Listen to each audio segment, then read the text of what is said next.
Hi friends, welcome to my channel Tally online class. आज की video में हम जीएसटी पीपीटी कंटिन्यू करेंगे। लास्ट वीडियो में आपको पता है जीएसटी सीरीज़ हमने स्टार्ट की है, तो मैंने अबाउट जीएसटी आपको बताया था एंड उसी के लिए हमने पीपीटी स्टार्ट की थी। हमने जो लास्ट स्लाइड की थी वो वाई जीएसटी तक की थी। उसके बाद नेक्स्ट स्लाइड में स्टार्ट कर रही हूँ रजिस्ट्रेशन फॉर जीएसटी। क्या थ्रेशोल्ड लिमिट होती है जीएसटी में रजिस्ट्रेशन करवाने की। तो यहाँ पर रजिस्ट्रेशन थ्रेशोल्ड लिमिट दी हुई है regular dealer, special category states and rest of India. सबसे पहले तो आपको ये पता होना चाहिए कि जीएसटी में रजिस्ट्रेशन कौन कौन करवाएगा, कौन जीएसटी पे करेगा। देखिए, जीएसटी में जो रजिस्टर्ड पर्सन होगा, जो जीएसटी के अंडर रजिस्टर्ड होगा, वही सिर्फ गवर्नमेंट को टैक्स पे करता है। तो उसके लिए लिमिट क्या है, जीएसटी में रजिस्ट्रेशन की जो मैंडेटरी लिमिट है वो है मोर देन 20 लाख या फिर अप टू 20 लाख। अगर आपका 20 लाख से ऊपर टर्नओवर है, एग्रीगेट टर्नओवर है, तो आपको जीएसटी में रजिस्टर होना मैंडेटरी है। ओके। एंड कुछ स्पेशल कैटेगरी स्टेट्स हैं, नीचे मेंशन किए हुए हैं, अरुणाचल प्रदेश, असम, मणिपुर, मेघालय, मिजोरम, नागालैंड, सिक्किम, त्रिपुरा, हिमाचल प्रदेश एंड उत्तराखंड।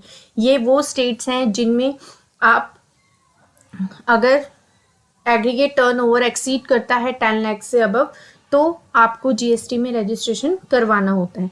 अगर आपकी इस लिमिट से कम है टर्नओवर, तो उसके लिए मैंडेटरी नहीं है जीएसटी में रजिस्ट्रेशन करवाना, ऑप्शनल है। ऐसा नहीं है कि आप करवा नहीं सकते, अगर आप करवाना चाहो तो आप रजिस्ट्रेशन करवा भी सकते हैं, लेकिन अगर मोर देन 20 लाख रुपीज़ है तो फिर आपके लिए मैंडेटरी हो जाता है जीएसटी में रजिस्ट्रेशन करवाना। ओके। एंड अगर मैं कोई भी स्टेट्स में हूँ और मेरे को जीएसटी में रजिस्ट्रेशन करवाना है और मैं जीएसटी में रजिस्ट्रेशन करवाती हूँ, तो मुझे क्या क्या चीज़ें मेंटेन करने की ज़रूरत है। सबसे पहले तो देखिए, मेरे पास outward supply means sales, inward supply means purchase, intra state means within the state, inter state means other state. Okay. तो अगर आप जीएसटी में रजिस्टर होते हैं तो आपको अपनी properly outward and inward supplies maintain करके रखनी पड़ती हैं, क्योंकि उन्हीं के थ्रू फिर आप अपनी रिटर्न्स प्रिपेयर करते हैं एंड रिटर्न्स फाइल करते हैं। एंड गवर्नमेंट, जब आप जीएसटी में रजिस्टर होते हैं तो आपको 15 डिजिट का जीएसटीएन नंबर प्रोवाइड करती है, जो कि पैन बेस्ड जीएसटीएन नंबर होता है। यहाँ पर आप देख सकते हैं 15 डिजिट का एक एग्जाम्पल के लिए पैन नंबर लिखा हुआ है, मतलब पूरा जीएसटी नंबर लिखा हुआ है विद पैन नंबर। तो इसमें जो फर्स्ट 2 डिजिट होते हैं ना, वो हमारा स्टेट कोड होता है। जैसे कि यहाँ पे 06 लिखा हुआ है, तो 06 हरियाणा का स्टेट कोड है। अगर आप दिल्ली में हैं तो 07 स्टेट कोड है, उड़ीसा में है तो 32 स्टेट कोड है। मतलब हर स्टेट का, आप किसी भी स्टेट में रजिस्टर हैं तो वहाँ पे स्टेट कोड जो है वो डिफरेंट है। ओके। एंड नेक्स्ट जो 10 अल्फा न्यूमेरिक होते हैं, ये आपका प्रॉपर पैन नंबर होता है पूरा। यहाँ पे आर तक आपका पैन नंबर है। एंड जो 13th डिजिट होता है, ये आपका एंटिटी कोड होता है। एंटिटी कोड मीन्स कि एक पैन नंबर पे आपने कितनी ब्रांचेस रजिस्टर करवाई हुई हैं, वो आपका डिजिट यहाँ पर 13th नंबर पे होता है। एंड जो 14th अल्फ़ाबेट है, ये हमेशा Z होता है, Z जो 0 को डिनोट करता है, एंड हमेशा Z ही होगा 14th जो अल्फ़ाबेट होगा। एंड जो 15th होता है वो कोई भी अल्फ़ाबेट एंड न्यूमेरिकल हो सकता है। तो ऐसे करके हमारा प्रॉपर एक जीएसटी नंबर बनता है, जो गवर्नमेंट हमें प्रोवाइड करती है जब हम जीएसटी में रजिस्ट्रेशन करवाते हैं। एंड अगर मेरे पास जीएसटी नंबर है, अगर मैं जीएसटी में रजिस्टर्ड हूँ, तो मैं रजिस्टर्ड डीलर कहलाऊंगी। या तो मेरे को रजिस्टर्ड डीलर कह सकते हैं या रेगुलर डीलर भी बोल सकते हैं। ओके। एंड ये तो हो गया रजिस्टर्ड डीलर। टर्नओवर 20 लाख से अबव था, जीएसटी में रजिस्ट्रेशन करवाया तो मैं रजिस्टर्ड डीलर हो गई। ओके। इट मीन्स कि अब मैंने किसी को भी सेल करना है, मतलब मैं किसी को भी सेल करूँ, चाहे same state, other state, out of country, मैं किसी को भी गुड्स सेल करती हूँ। आउट ऑफ कंट्री के केस में कुछ कंडीशंस हैं, बट हाँ, सेम स्टेट और अदर स्टेट के केस में मैं किसी को भी सेल करूँगी तो मेरा जो जीएसटी है वो मुझे गवर्नमेंट को पे करना होगा। तो मैं हर पर्सन से टैक्स कलेक्ट करूँगी, मैं हर पर्सन को टैक्स इनवॉइस इशू करूँगी। ओके। एंड मेरे टैक्स इनवॉइस के ऊपर मेरा जीएसटी नंबर लिखा होना, मेंशन होना ज़रूरी है। अगर मेरा पैन नंबर, जीएसटी नंबर नहीं होगा तो फिर वो मेरा जो बिल है वो वैलिड नहीं माना जाएगा। ओके। तो इसलिए आपको ध्यान से इसको फिल करना होता है। अपना इनवॉइस जो क्रिएट करना, उसमें आपको ध्यान देना होता है कि ये सब डिटेल्स आपकी इनवॉइस पे हों, तभी आपका जो इनवॉइस है वो वैलिड माना जाता है। इसी के साथ गवर्नमेंट आपको जीएसटी के लॉगिन क्रेडेंशियल्स भी प्रोवाइड करती है, जिसके थ्रू आप जीएसटी के पोर्टल पे जाके अपनी सारी जो डिटेल्स हैं वो ऑनलाइन प्रोवाइड करते हैं गवर्नमेंट को एंड रिटर्न्स फाइल करते हैं। ओके, उसके बाद टैक्स स्ट्रक्चर अंडर जीएसटी, यहाँ पे आप देख सकते हैं गवर्नमेंट ने जीएसटी के भी कुछ कंपोनेंट्स बनाए हैं, जीएसटी को भी फर्दर कंपोनेंट्स में डिवाइड किया है, क्योंकि देखिए यहाँ पर सिर्फ मेरा एक सिंगल टैक्स है जीएसटी। अगर मैं गुड्स के लिए हूँ तो भी मेरे को जीएसटी में रजिस्टर होना है, अगर मैं सर्विस प्रोवाइडर हूँ तो भी मुझे जीएसटी में रजिस्टर होना है, मैन्युफैक्चरर हूँ तो भी मेरे को जीएसटी में रजिस्टर होना है। तो मतलब हर केस में जीएसटी तो पे करना है गवर्नमेंट को। तो यहाँ पर ये कैसे पता चलेगा कि सेंट्रल गवर्नमेंट के पास कौन सा टैक्स जाएगा एंड स्टेट गवर्नमेंट के पास कौन सा टैक्स जाएगा? क्योंकि जो जीएसटी से पहले टैक्सेस थे उसमें तो क्लियर होता था कि सेंट्रल टैक्स, जो सेंट्रल गवर्नमेंट है वो ये सभी टैक्स को कलेक्ट करती है एंड जो स्टेट गवर्नमेंट है वो अपने स्टेट्स के टैक्स को कलेक्ट करती है।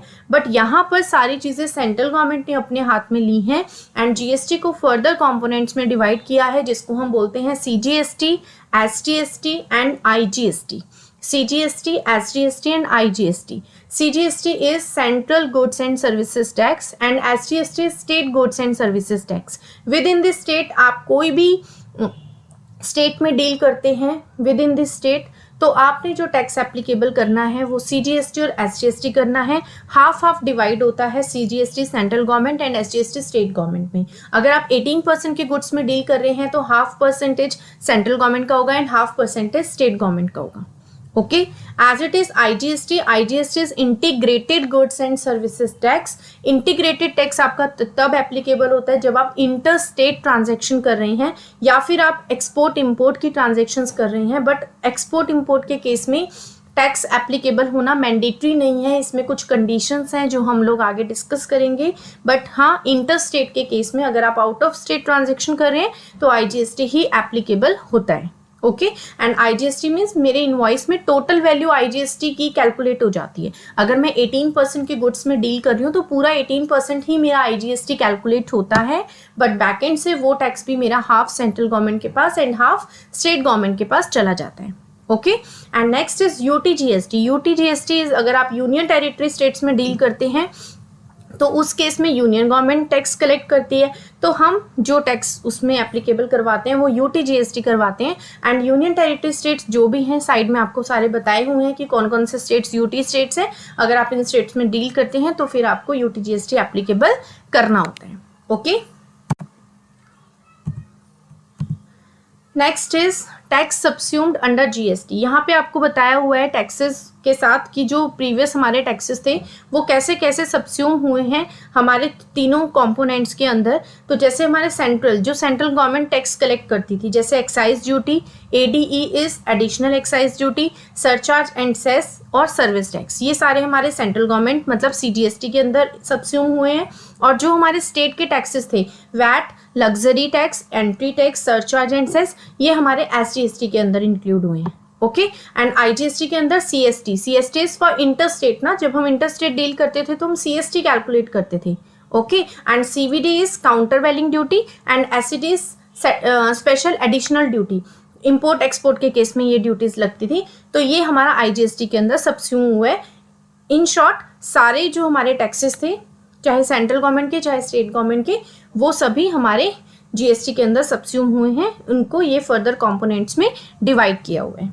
Okay, next is tax rate structure. यहाँ पे आपको बताया हुआ है कि टैक्स रेट स्ट्रक्चर कौन सा है GST में, क्या क्या टैक्स रेट्स लगते हैं। तो आपको जैसा कि पता है बहुत सारे टाइप के गुड्स होते हैं, बहुत सारे टाइप की सर्विसेज होती हैं, तो जितने भी गुड्स एंड सर्विसेज हैं उनके ऊपर ये टैक्स रेट्स एप्लीकेबल हैं। मैक्सिमम जो हमारे गुड्स या सर्विसेज हैं वो इन्हीं टैक्स रेट्स के अंदर इंक्लूड हैं, 0%, 5%, 12%, 18% एंड 28%। बट कुछ टैक्सेस में डिफरेंट भी हैं, कुछ टैक्स रेट्स डिफरेंट भी हैं। जैसे ज्वेलरी पे आप लगा लीजिए, ज्वेलरी पे 3% टैक्स रेट एप्लीकेबल होता है। तो ऐसे काफ़ी कुछ और गुड्स एंड सर्विसेज भी हैं जिन पर टैक्स रेट दूसरा एप्लीकेबल होता है, but maximum goods and services के ऊपर यही टैक्स रेट्स एप्लीकेबल हैं। ओके, तो अभी हम 10th स्लाइड तक ही करेंगे, यहाँ तक आप अच्छे से समझ लीजिए एंड कोई भी डाउट होता है तो प्लीज़ पूछिए। नेक्स्ट वीडियो बहुत जल्दी आपको मिलेगा। Thank you so much for watching this video.